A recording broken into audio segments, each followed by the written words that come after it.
Hi,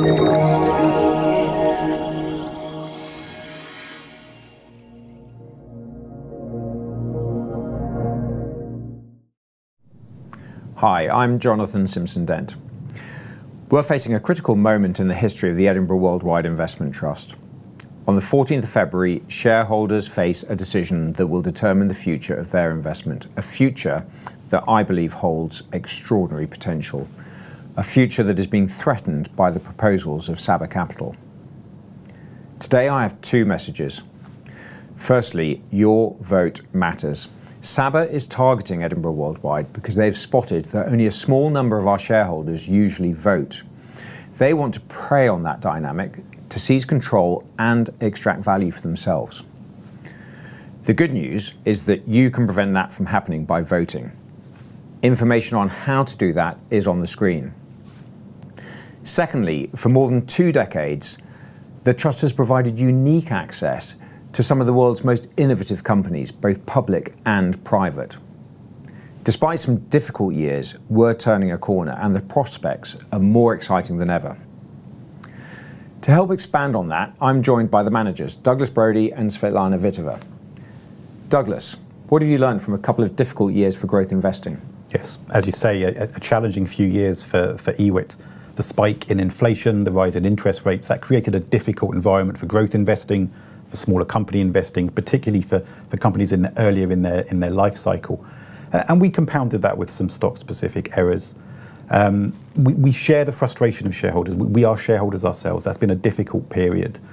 So over the past year, with challenge from the board, we've really sought to improve aspects of our process, enhancing our team, improving our decision-making, acting to a higher level of discipline, be that the number of holdings that we have, the diversification that we work to, the financial resiliency of the businesses that we invest in. And we think we're really starting to see the benefit of that now. We have a broader portfolio, we have more exposure to profitable cash generative businesses, but crucially, we've been able to do that while still staying true to this ethos of high potential transformational companies. And Svetlana, why do you believe we've turned a corner? Well, the numbers are speaking for themselves. Even though it's a relatively short time frame, over the last 6 months alone, the net asset value of the trust has risen 16%, which is substantially outperforming the broader, smaller companies market. More importantly, we are seeing fundamental improvements and progress with our own portfolio companies, whether that's growing demand for drones in our environment or clinical trial successes with Alnylam or new user additions at Starlink. Our portfolio grew earnings materially over the last year, which is against the context of a broader, smaller companies markets which actually contracted. And independent forecasters are estimating that our portfolio companies are going to continue growing their earnings at an accelerated pace, more than 2 times the growth rate of the benchmark over the next 3 years. And we even think that these projections might be conservative.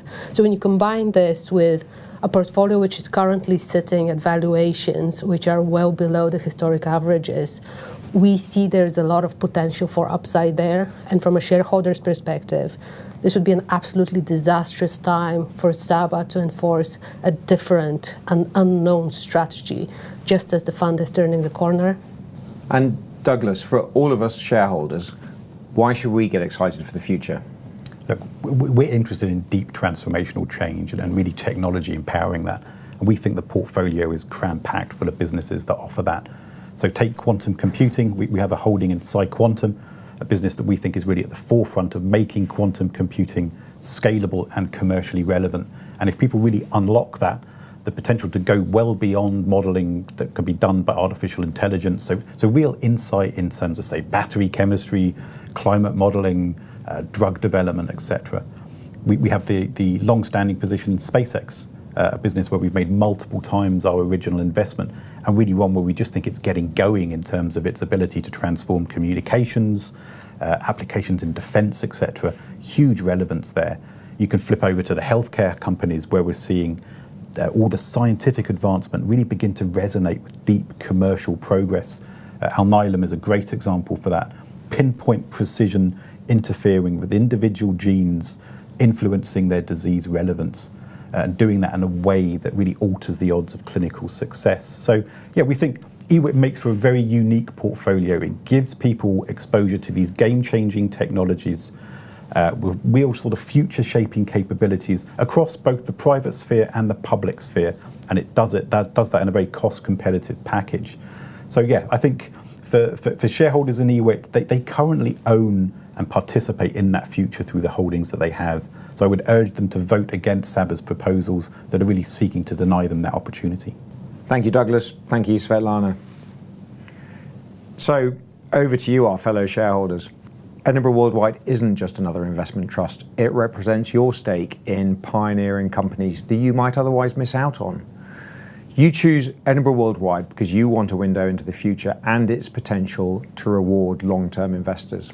From Axon to Tesla to Dexcom, the team have proven their ability to identify tomorrow's winners. And with the portfolio stronger than ever, now is not the time to change course. I urge you to protect your investment, protect your trust, and vote to stop Saba.